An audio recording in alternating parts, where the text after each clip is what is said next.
Another setback for rescue workers as hopes for trapped miners in West Virginia fade.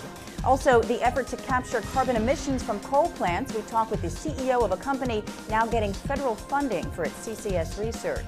And those poor defenseless cows blamed for climate change have been absolved, at least according to one report. From the Energy News Center in Washington, D.C., this is the Energy Report with Susan McGinnis. Good morning, I'm Susan McGinnis. Thanks for joining us for the Energy Report on this 9th day of April 2010. For the third time this week, a setback in the rescue effort following a deadly coal mine blast in West Virginia. Rescuers searching for possible survivors inside the Upper Big Branch mine had to pull out again, this time because of smoke. Monday's explosion killed 25 miners and injured 2, making it the deadliest U.S. mine accident in more than 25 years. But officials hope as many as 4 others may have survived and have gotten to rescue chambers stocked with food, water, and oxygen. One chamber was found empty on Monday, and Governor Joe Manchin says crews made it to another before they had to pull out again, with more disappointing news. One chamber has been checked, the chamber by our right here, that has a visual. It was not deployed, it was intact and not deployed, so we know that there was nobody in that chamber. So we have that one more chamber left to check.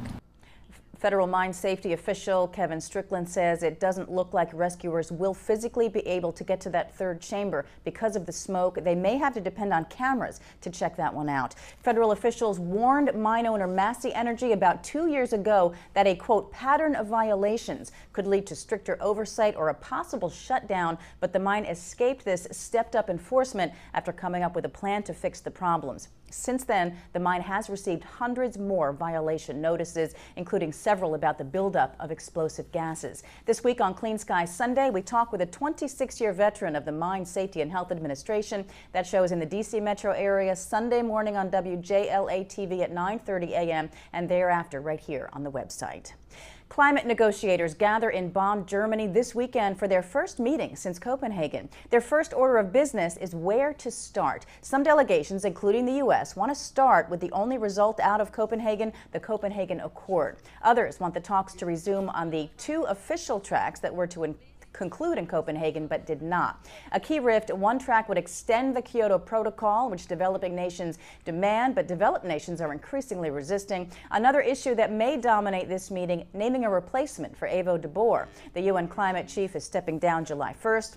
Nations are furiously lobbying UN Secretary General Ban Ki-moon over who his successor will be. Top contenders are said to be from India, South Africa, and Costa Rica. And following the Bonn meeting, the world's largest economies will meet here in Washington April 18th and 19th. The Major Economies Forum augmented the formal UN climate talks last year, bringing together major emitters who must act if greenhouse gases are to be cut. In July, the forum adopted a goal of keeping the world's global average temperature increase below 2 degrees Celsius. That was incorporated into the Copenhagen Accord in December. U.S. climate envoy Todd Stern told Reuters he hopes MEF meetings this year will aid decisions in the next formal UN conference in Mexico.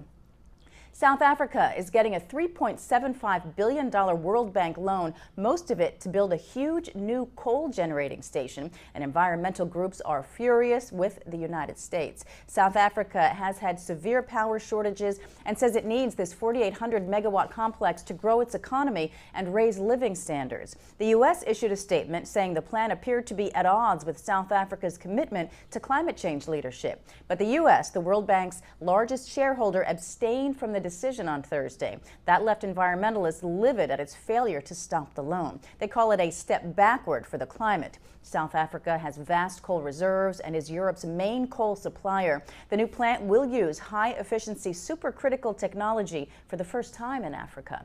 Wind and solar projects will get $475 million of the loan.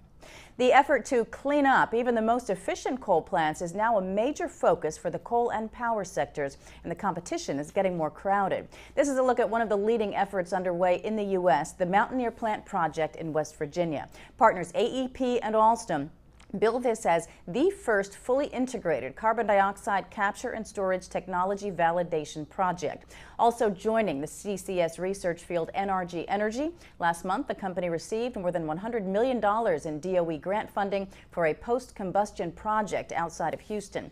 Yesterday, Clean Skies News talked with NRG President David Crane about the race for commercial scale CCS technology.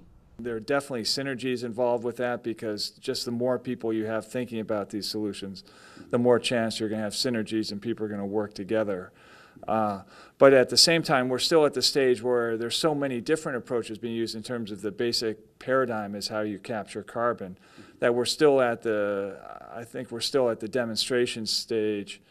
Hopefully what will happen when this wave of projects get done is people will compare notes, and then the government will sort of narrow the field as to which of these technologies is the most technologically promising and economically affordable. Clean Skies' Tyler Souters also asked David Crane about the pending Senate climate bill, what he expects from the coal title, and how NRG is preparing for the looming possibility of carbon emissions regulation. The entire interview is here at cleanskies.com. Another oil and natural gas lease sale in the western U.S. has been suspended because of concerns about emissions. This time, federal officials called off a 91,000-acre sale that was set for next week in Montana and the Dakotas until they can study how field activities contribute to climate change. The move by the Bureau of Land Management comes 3 weeks after it suspended another 38,000 acres of leases as part of a settlement between the agency and environmentalists who sued over a 2008 lease sale. Federal officials say oil and gas operations contribute about 23% of annual U.S. methane emissions and 2% of total greenhouse gas emissions. BLM spokesman Greg Albright says a new environmental review of the suspended parcels could be done by late September. Well, Texas's loss is Minnesota's gain. T. Boone Pickens says he plans to build a 78-megawatt wind farm near Goodhue, Minnesota. The turbines had been planned for the Texas Panhandle when Pickens made headlines ordering 667 turbines last year. He later downsized that project to about 334 with plans to build farms elsewhere in the Midwest. If all goes according to plan, National Wind will break ground on this project this year and have a farm operational next year. Xcel Energy has signed an agreement to buy all the electricity from this project pending approval by state utility regulators. Virginia Governor Bob McDonnell says he has withdrawn his support from the Governor's Wind Energy Coalition after the group sent out a letter expressing support for a national renewable electricity standard using his name without his permission. McDonnell supports offshore wind, but he does not support a mandatory renewable energy standard. He says it should be voluntary and left up to each state. The governor says he is 100% behind quickly exploring the possibility of a wind farm off the coast of Virginia Beach.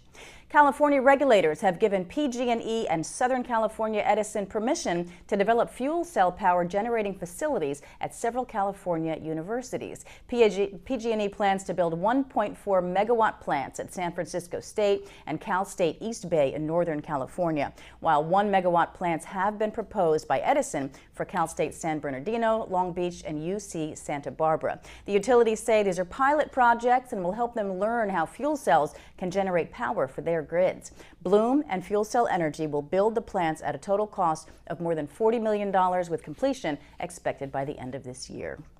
New research has sparked the argument over whether cows cause global warming. Sir Paul McCartney has even urged people to stop eating meat because of the methane produced by cattle. But now, a new study published by Nature magazine has found that cattle grazing on grassland in China actually reduces nitrous oxide, which is nearly 15 times more powerful a greenhouse gas than methane. Klaus Buterbach-Ball of the Karlsruhe University Technology in Germany finds grassland in China produced more nitrous oxide during the spring thaw when sheep or cattle have not been grazing. He said the study does not overturn the case for cutting down on red meat, but it shows grazing livestock is not always bad for global warming. Here's a look at goings-on around the Beltway today. 10 a.m. Brookings Institution is hosting Dr. Fox Penner for a talk about his book, Smart Power, Climate Change, Smart Grid, and the Future of Electric Utilities. Also, check the site later this morning. Elliot Gu of the Energy Strategist is here to talk about the week's crude and natural gas inventory reports. We'll get his outlook for prices. That is the Energy Report. Thanks for joining us here in the Energy News Center. For any suggestions or comments about our programming here on Clean Skies News, we'd like to hear from you. You can email us at contact@cleanskies.com. cleanskies.com. You can also follow us on Twitter and Facebook. I'm Susan McGinnis. You're watching Clean Skies News.